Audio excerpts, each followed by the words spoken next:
Hello everyone, welcome to Mountain Crisis Services presentation. My name is Katie Wagoner and I'm the program specialist at Mountain Crisis. Hello everyone, welcome to... This is our first time doing this, so I hope everybody gets something out of this, and with that we are going to go ahead and get started. This presentation is provided by Mountain Crisis Services, which is a program of the Alliance for Community Transformations. So your presenter, you cannot see me, however this is a beautiful picture of me. My name is Caitlin Wagoner, like I had mentioned, and I am the program specialist. I have been with Mountain Crisis Services for 4 years now. I'll be celebrating my 5-year anniversary in October. I recently took a training through the Training Institute on Strangulation Prevention and felt that this was an important topic to share with our survivors and community. While it is a tough subject to accept, it is occurring more frequently in our survivors seeking services.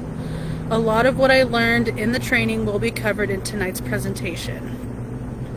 And with that, let's go ahead and get started.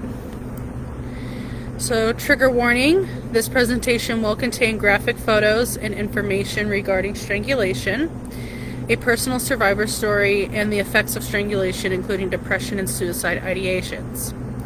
If you are a survivor of strangulation and become triggered or are triggered with any information presented, please reach out and speak to someone at Mountain Crisis Services.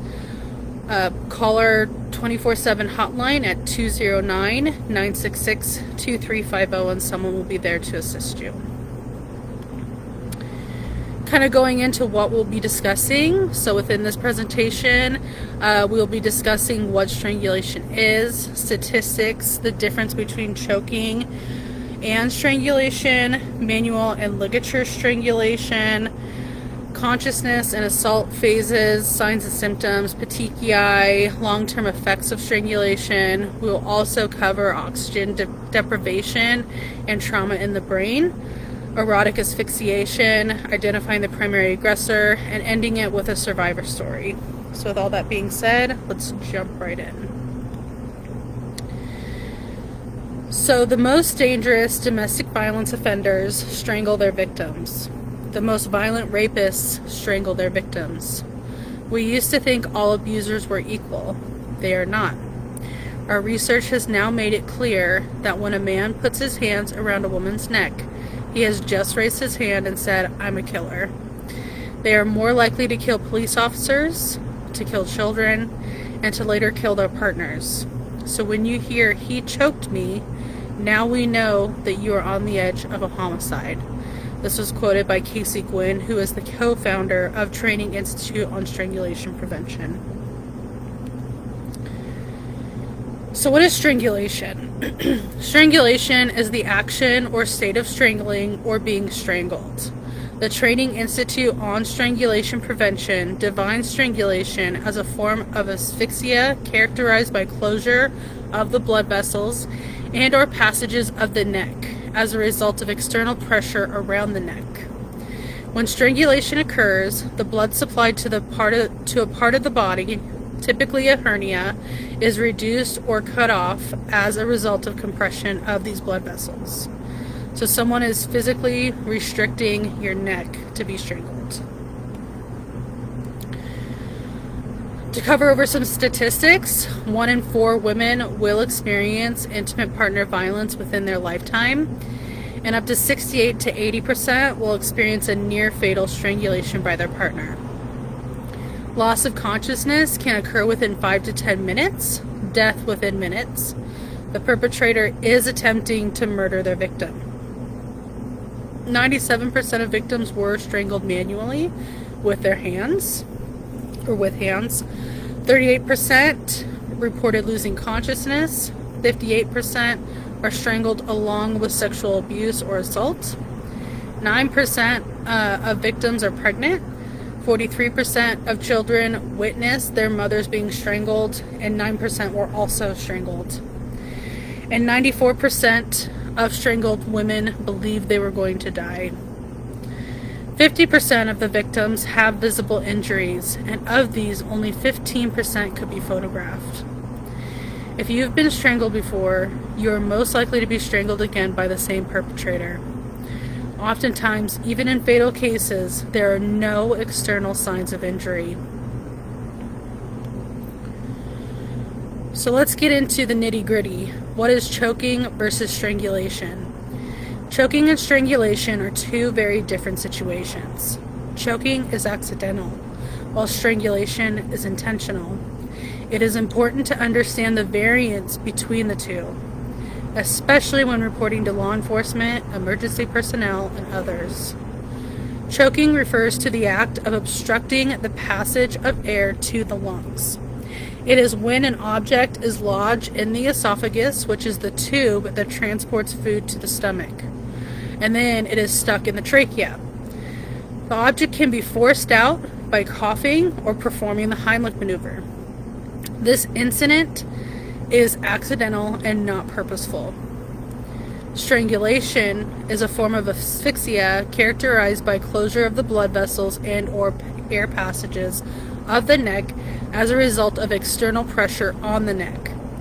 Strangulation is an act of an outside force exerting power to impede breathing and or the circulation of blood. Strangulation is intentional and happens at the hands of another.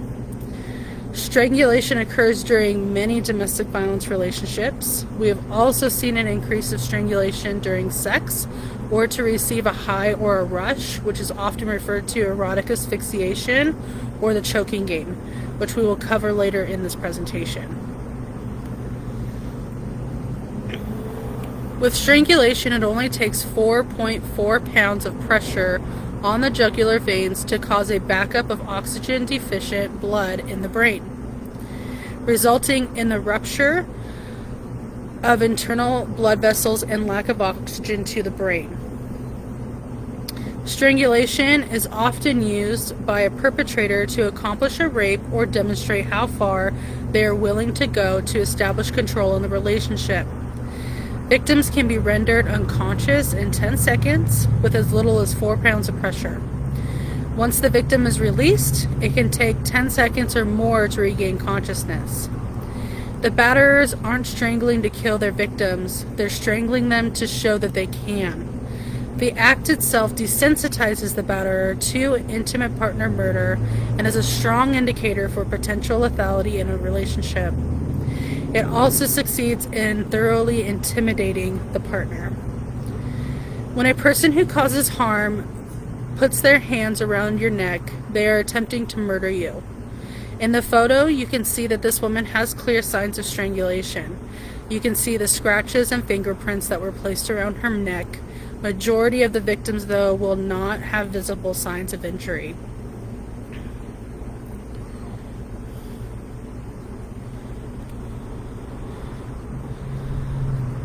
So there's two types of strangulation a person who causes harm can use to accomplish the act. First is manual strangulation. Manual strangulation is the application of pressure applied to the victim's neck, which cuts off the victim's airflow and or blood flow. It is achieved by the perpetrator using their hands, forearm, knee, or foot. The most common form of manual strangulation used is hands. Second is ligature strangulation. Ligature strangulation is achieved by the use of an object that conforms around the circumference of the neck. The person strangling does not have to apply as much force to accomplish the strangulation. Most common ligature utilized is a charging cord attached to a cell phone or a telephone. If someone is manually strangling another, the act makes it very personal. This often leaves victims questioning the love they have for that person and not fully understanding why someone who loved them would try to kill them.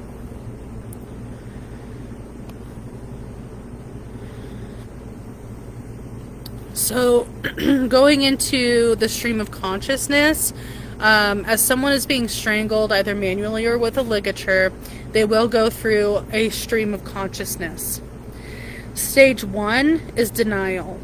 The person being strangled feels like they're having an out-of-body experience. Victims may make statements like, "I couldn't believe that was happening to me," or said that they were out of their body looking down on the act occurring. Stage 2 is realization. They realize they are being strangled, and it quickly overcomes denial. They begin to realize that this is actually happening and must do something to escape and survive. Stage 3 is primal. The survivor goes into a full survival mode where a vigorous struggle ensues in an attempt to preserve airway and life. The person could begin to wiggle their body to escape, or they are able to fight back and begin clawing, scratching the person strangling them, doing everything they can to breathe again. Stage 4 is resignation. This occurs when tiring victims resign themselves to dying and often wonder who will take care of their children or how will their family carry on if the perpetrator releases. Will carry on. If the perpetrator releases immediately afterwards, survivor may be relieved that they are still alive but could be in shock that the incident occurred.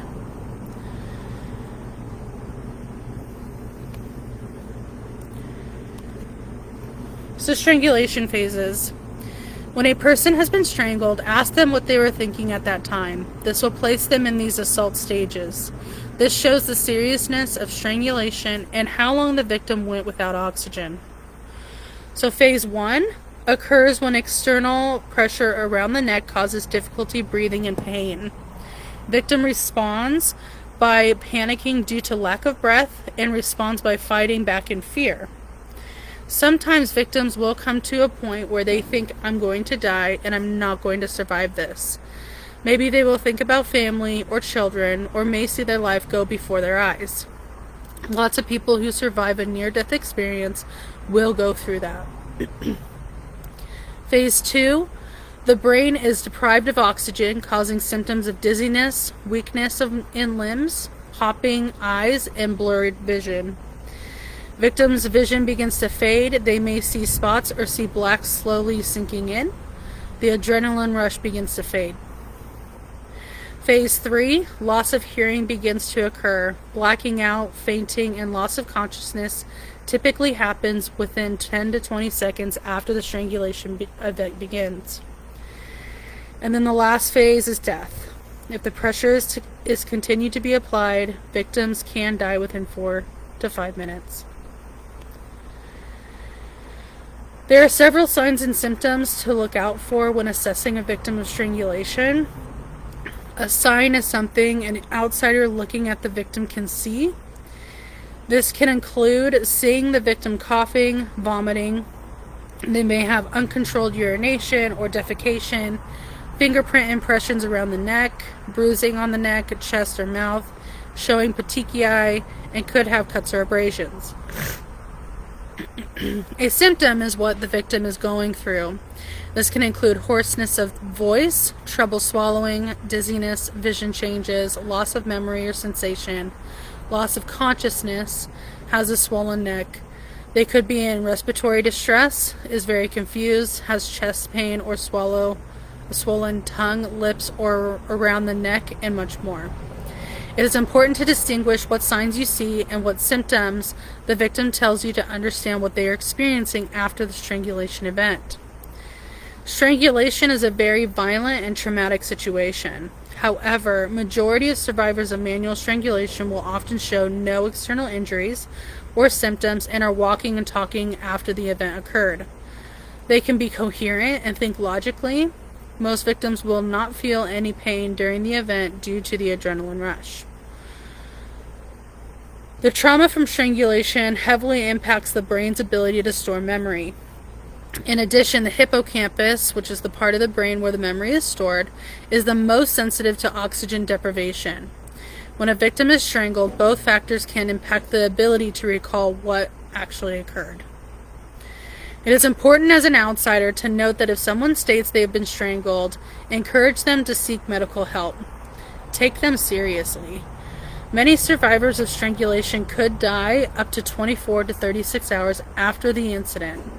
This is due to internal injuries persisting over the hours.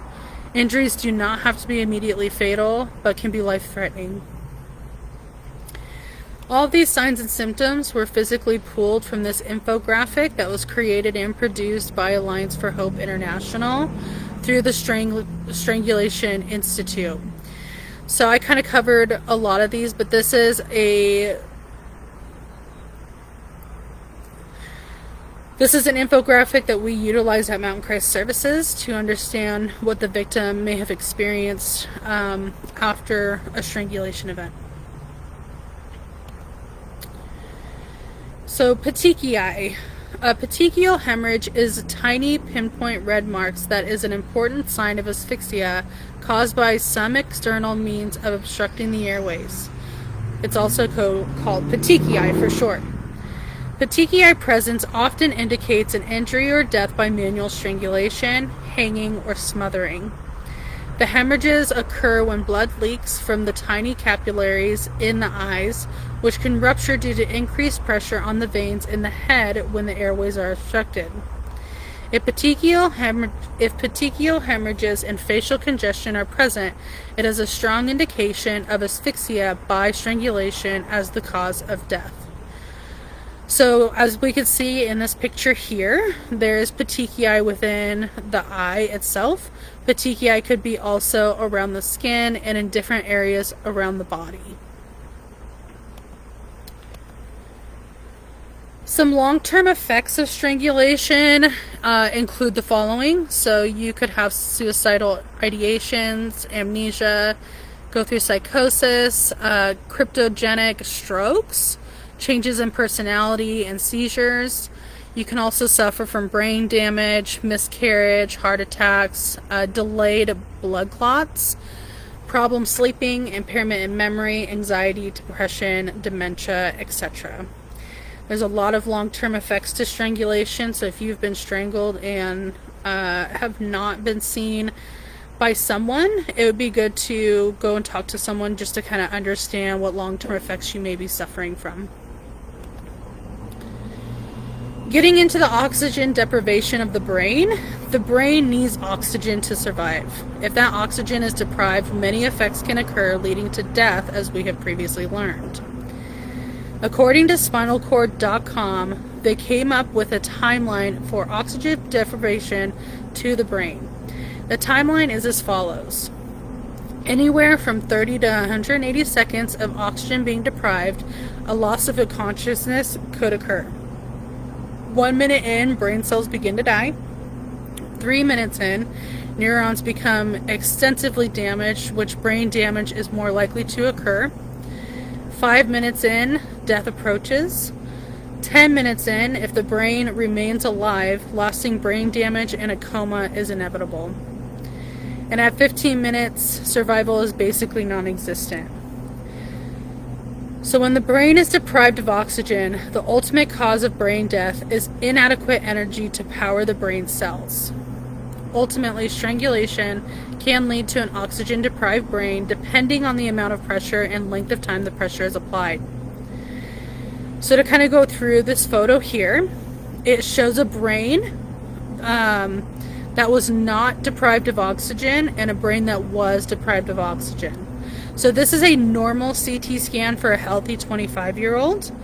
And then this one is Terry Schiavo's CT scan of 2002, before her death in 2005.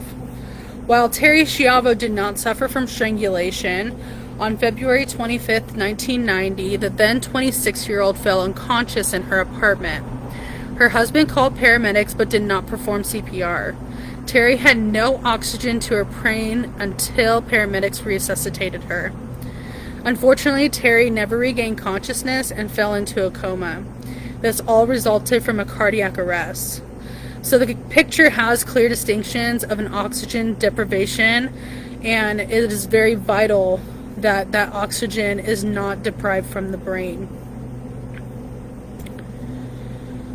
Ariana Grande is a very well-known singer who experienced a terrorist attack at her concert in Manchester, England in 2017. In 2019, she shared photos of her brain scans to the media showing PTSD she suffered from the incident. At the top, where the anterior cingulate gyrus is, which is here. That is the brain's gear shift for controlling emotional responses. So when it's overactive, people get stuck in negative thoughts. It's like the trauma is in a constant loop. The two sides is the amygdala. So here's the amygdala here, and the basal ganglia. The amygdala controls the fear response, and the basal ganglia also affects emotion as well as background non-declarative memories. And then at the bottom here we have the diamond, that completes the diamond. That's the thalamus, which receives sensory information. When it's overactive, too much gets in and you're overwhelming, anxious, and you can't let go of negative thoughts. This was all provided by Dr. Daniel Ammon, who's a psychiatrist and a brain scan specialist. So with Ariana Grande, her brain scan shows clear signs of trauma that she experienced. Her brain is in a constant survival mode. For strangulation survivors, it is important to understand once the strangulation has occurred, your brain is forever affected. You do not go back to normal without retaining your brain. So it's important that seeking help from a counselor or anyone will be beneficial for you to regain your control back on your brain. So within the Ariana Grande article by Mia Graff, there was also this picture that was included. So these brain scans were taken by Dr. Daniel Ammon to show the difference between a healthy brain, a PTSD brain, and a brain that experienced a traumatic injury. So within the PTSD brain, it shows the diamond shape shown previously in the 4 areas that become overactive during a traumatic event. So you can see here the diamond shape, right? So it is important to understand that any trauma experience will affect the brain. As a survivor of strangulation in an abusive relationship, it is important to understand it isn't you being crazy or emotionally unstable. It is the way your brain is surviving from the events experienced. Counseling and understanding mental health are crucial into healing your brain from trauma. Erotic asphyxiation. So sexual asphyxiation, which is also known as erotic asphyxiation, is the act of choking someone for sexual pleasure. It falls under the umbrella of breath play. That's any sexual act that makes it hard to breathe. This type of sexual play has become more popular in the past years. Anyone who participates in breath play should understand the deadly risks that occur. Erotic asphyxiation play involves intentionally choking, suffocating, or strangling the partner, cutting off their airway to heighten sexual arousal. While it may be sexually arousing, it is a very risky sexual play. Erotic asphyxiation is strangulation. Choking games during sex, or choking games in general, is very dangerous and should be done with caution. Items used during the act can include hands, plastic bags or wraps, or specialized BDSM devices. Really anything that restricts the breathing of the other partner. When taking part in erotic asphyxiation, it is extremely important to educate yourself in the anatomy of the neck, head, and chest. This will help you understand pressure limits. Make sure that there is communication with your partner when to stop. So for example, snapping fingers, tapping on hands, etc. And it's important to have those, if you can't use safe words, those safe techniques. Also, consent and respecting boundaries should be given at each stage of play. Safety and consent is extremely important if you and your partner are interested or choose to engage in erotic asphyxiation. While the risk of the sexual play will diminish slightly, both you and your partner are prepared and are on the same page throughout the whole entire engagement. 1 in 4 women and 1 in 7 men have been victims of severe physical violence. This includes beating, burning, and strangling by an intimate partner in their lifetime. With that being said, this is me, 11 years ago, 36 hours after I was manually strangled by my abuser. As I was being strangled, I remember feeling my throat tightening, my airway being restricted, and I was struggling to breathe. I was slowly losing consciousness. After a few seconds, I began to give up. At that point in the relationship, I was a shell of myself. I thought, this is how I die, by someone I thought who loved me. Someone I gave my everything to, and in turn, he chooses to take my life, or attempt to take my life. My vision was starting to become spotty. That is when I got a delayed shot of adrenaline that pumped through my body. In my head, I heard a voice say, "This is not how you're going to die. Fight back." He was sitting over the top of my body, restricting my arms. I was able to wiggle my body enough to knee him in the crotch. He keeled over and he let go of my throat. The rest of the night was a blur while the abuse continued. At that time, I had no idea what effects could occur after strangulation. In the following days, I showed some petechiae, specifically on the upper part in my mouth. I remember my throat being very sore and tender for days. I suffered from constant headaches, loss of memory, and lots of coughing.